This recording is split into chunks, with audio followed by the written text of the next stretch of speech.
Well, when I wrote Kremzeek, which was probably my weirdest episode, it's either that or Girl Love Power Glide. I actually called them up and I called up my story editor, Bryce, and said, I am really tired of writing these fighting over, a supply of energy episodes, because it's always, Megatron is after the Energon and the Autobots must stop his latest horrible scheme. I said, I'm sick of that. I'm writing a friggin' Roadrunner cartoon. Deal with it. And he went, bring it.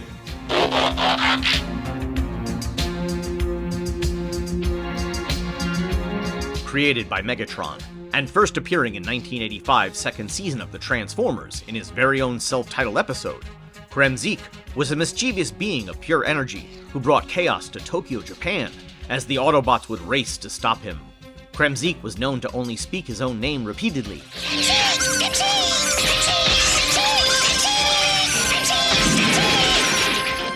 Played by Wally Burr, who led the Transformers cast as voice director for the entire series. Seen traveling through broadcast signals, splitting into multiple forms in various colors, or even combining into a Super Kremzeek, this little guy becomes the perfect kaiju foil for our metal heroes. Dangerous to the touch, and almost impossible to contain.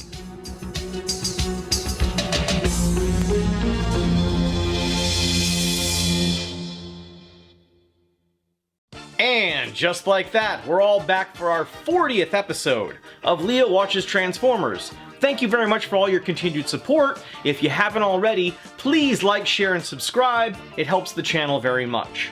Now, this one you're going to notice the format's a little different because I'm trying to get one of these episodes through the copyright claim and see what I can do going down the road.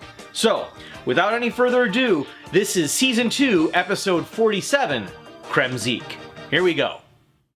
Our story begins with Starscream talking mad shit to Megatron, as always. Megatron responds by creating a being of pure energy.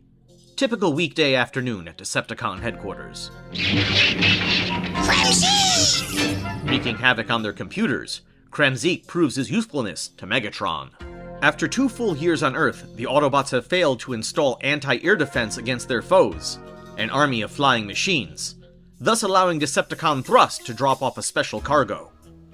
Freeing himself from containment, Kremzeek runs amok in the Autobot base, making short work of Jazz, Hoist, and Smokescreen.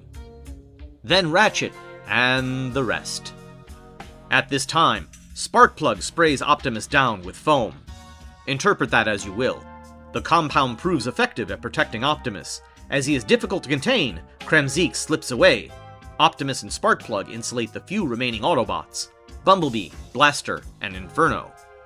However, the Imp escapes into Teletran 1. Using the Sky Spy satellite, he is able to broadcast himself to any location on screen, more specifically, to the birthplace of the Transformers themselves. And no, I'm not referring to Cybertron. Where did he go?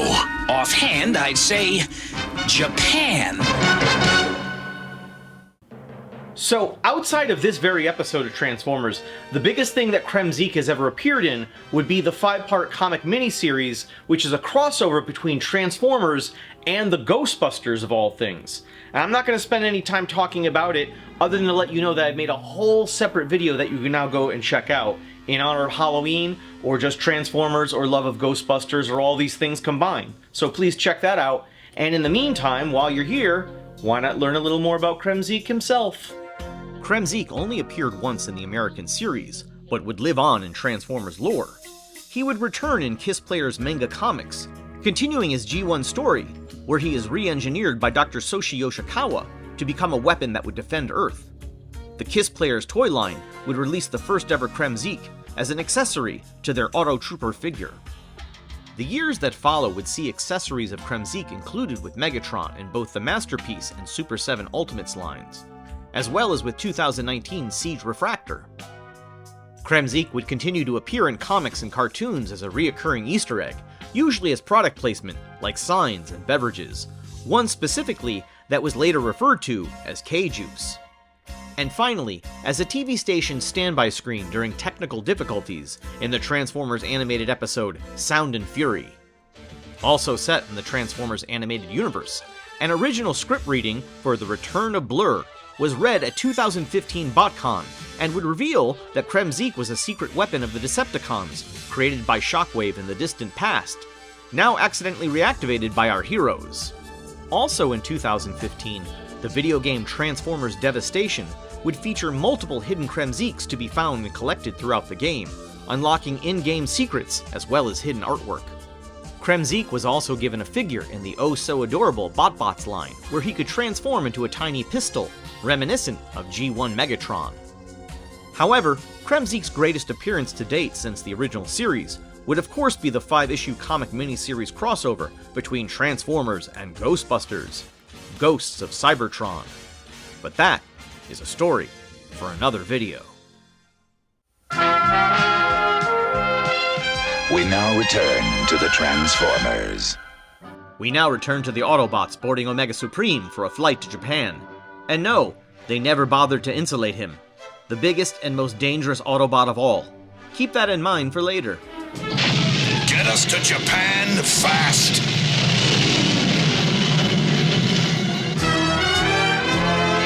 Meanwhile, Megatron decides it's time to set his real plan into motion. A sea scraper tower and energy magnet. My goodness, how diabolical! Omega and the rest of the Autobots arrive on the shore of Tokyo, Japan. Kremzeek, apparently having been hiding in the sand for some reason, attacks Omega Supreme before he can escape, causing him to crash down on the shore. Kremzeek takes control of a nearby high-speed train, leading the Autobots to pursue him. As the train loses control, our heroes work fast to save the innocent passengers. Arriving at the station, Kremzeek jumps from a cassette Walkman player to a local video game arcade. I don't think this episode could be any more 80s. After scoring big at pole position, Kremzeek makes his way to a major electronics facility. Naturally, Kremzeek goes apeshit, tearing the place apart. There, the Autobots team up with a new ally in a genuine show of cultural sensitivity. The Autobots! I am Dr. Soji Yoshikawa, Chief Engineer. Very honored. You did this? Yes, very authentic.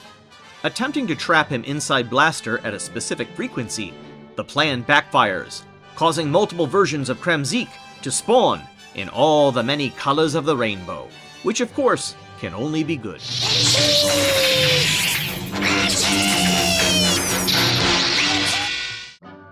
At the beginning of the episode, I mentioned that Wally Burr is the voice of Kremzeek, but a little detail in this episode, you'll notice Jazz speaks and his line sounds a little different. Maybe this will slow it down so we can find out. For this one episode, it is also Wally Burr playing the voice of Autobot Jazz, and if you're a fan of Scatman Crothers, you can definitely hear the difference.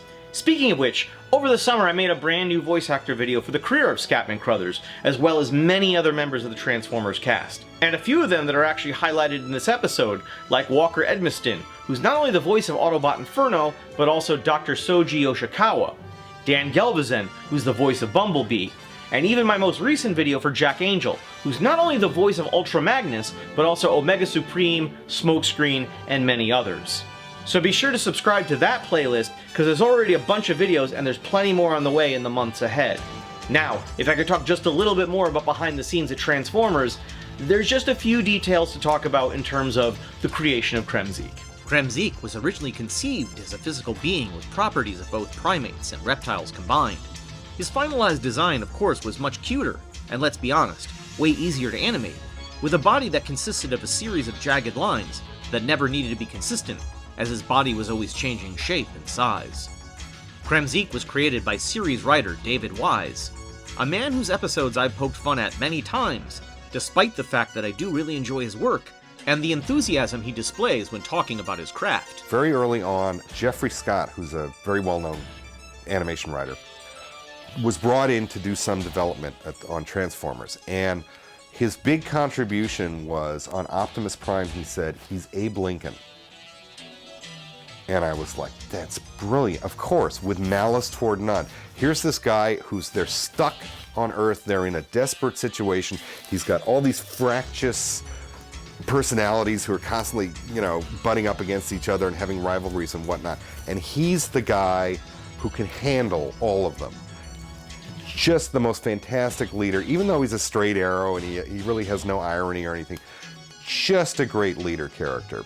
At the time of the original episode Kremzeek's production, the film Gremlins had been a huge box office draw the year before in 1984, and continued to rake it in during the early days of VHS home rentals. Does anyone remember that whole way of life? Well, if you know the episode Kremzeek, you can clearly see the Gremlins' influence on its story, including an added bit of inspiration from cartoon mascot Reddy Kilowatt. There was a show I did called Kremzeek, which was about these little energy demons, and I always called it my Roadrunner episode of it was the Transformers where we try to do a Roadrunner cartoon. And they chase after him, he jumps into their screen, he's off to Japan, he can ride, this character can ride radio beams, anything electrical he can ride on. And all the way through, they keep this running thing of, they keep asking Prime, okay, Optimus, what's the plan? Yo, Prime! What do we do when we catch that weirdo? We'll worry about that when we catch him. You mean you don't have a plan? Who's had time to think up a plan? So what was wonderful about that was because he was always such an in-control character, when he says the situation is out of control, you really believe it. It's really out of control. We now return to the Transformers. We now return to a stampede of Kremzeeks, acting like damned fools in downtown Tokyo. That's it! Yoshikawa-san, take us to the nearest power station. Elsewhere, Megatron activates his energy magnet, stealing power from local vessels at sea. We're just drifting. What the devil? Sensors indicate all ships are now without power. At a Tokyo power station, Optimus and his team race to complete a trap that will draw all the many Kremzeeks back together. As they all gather and merge, things take a turn for the worse. One small Kremzeek manages to hide and stow aboard Blaster, though unable to control him due to his insulation, possibly the original Kremzeek himself.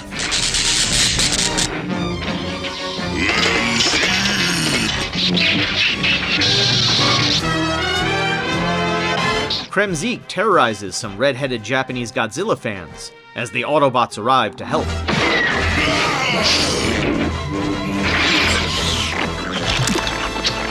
Well, that worked like a charm. Interpret that as you will. Megatron's energy magnet drains the city, as well as the Autobots themselves. Megatron must have created that creature to keep us busy. While he built some kind of energy magnet. Yes, of course. Using a broadcast antenna, our heroes send a weakened Kremzeek directly to Megatron, giving him a taste of his own energon. This stops him. At long last, the Autobots make a solid plan to take out Kremzeek, but the harsh reality of what they must do does not sit well with them. But He doesn't belong in this world, Bumblebee. It has to be done. Even as great and seasoned warriors, the Autobots all struggle with taking an innocent life, reminding us why they are the good guys.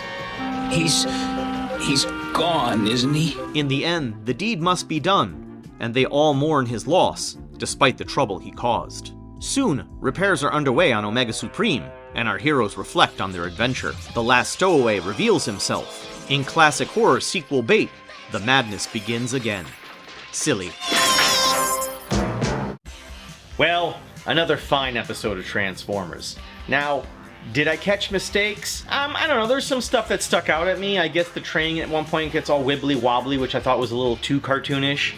Starscream is seen in a couple shots wearing a face mask that he never has at any other point in the series.